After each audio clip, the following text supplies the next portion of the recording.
Hello guys, welcome back to my channel గోల్లాక పండు family.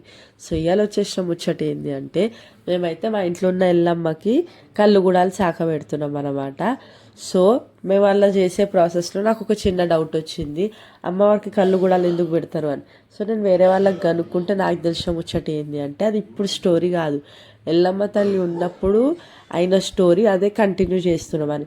అసలు స్టోరీ ఏంటంటే, జమదగ్న ముని మహారాజు అంటే ఎల్లమ్మ తల్లి హస్బెండ్ ఎల్లమ్మని అడవిలోకి పంపిస్తాడు. అయితే ఆ టైంలో అక్కడ ఉన్న చిన్న గ్రామీణ ప్రజలు ఎల్లమ్మ తల్లిని తీసుకెళ్ళి వాళ్ళు పండించిన ఫ్రెష్ ధాన్యాలు, అంటే అప్పుడే పంట చేతికి అందుతుంది కదా, అట్లా ధాన్యాలు అనేటివి గుడాలు పప్పులు ఇవన్నీ ఉంటాయి కదా, సో అవి అమ్మవారికి ఉడకబెట్టి పెడతారనమాట. తాగడానికి కూడా వాళ్ళకి వాటర్ అందుబాటులో ఉండకపోతే అమ్మవారికి పచ్చి కుండ కళ్ళు ఉంటుంది కదా, ఆ కళ్ళు అయితే అమ్మవారికి పెట్టిండ్రు అనమాట. సో అప్పుడు అమ్మవారు హ్యాపీగా ఫీల్ అయ్యి వాళ్ళకి అనేది బ్లెస్సింగ్స్ ఇచ్చింది. కొన్ని రోజుల తర్వాత అమ్మవారు ఆగ్రహ రూపం చూపిస్తే అమ్మవారు చల్లగా ఉండాలని కళ్ళులో ఉండే చల్ల పదార్థం అనే ఒక మాట మీద అమ్మవారికి అయితే మళ్ళీ అది కంటిన్యూ చేద్దాం అన్నట్టు స్టార్ట్ చేశారు.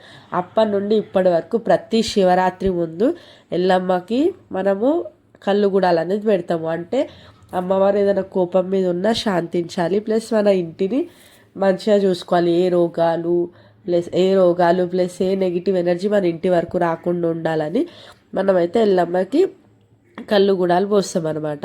సో అప్పటి నుండి ఎల్లమ్మ మనకున్న నెగిటివ్ ఎనర్జీస్ అన్నీ దూరం చేసి ఆరోగ్యంగా ప్రతి ఒక్కరి ఇంట్లో అనారోగ్యం ఉండకుండా అందరికీ ఆరోగ్యంగా చూస్తుంది అని అయితే మన నమ్మకం, తెలుగు వాళ్ళ నమ్మకం.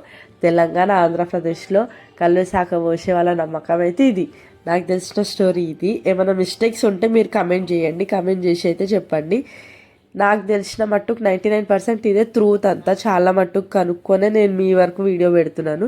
సో నేనైతే మా ఇంట్లో మా ఫ్యామిలీ వాళ్ళని పిలిచి నేనైతే ఇప్పుడు పూజ అనేది ఫస్ట్ టైం చేసినప్పుడు ఏదైనా మనకు క్లియర్గా తెలుసుకోవాలి కాబట్టి నేను క్లియర్గా తెలుసుకొని మీకు కూడా చెప్పిన అనమాట. సో నెక్స్ట్ ఇయర్ మీరు కూడా ట్రై చేయండి. ఎల్లమ్మ బ్లెస్సింగ్స్ అనేది అందరికి ఉండాలని కోరుకుంటున్నా.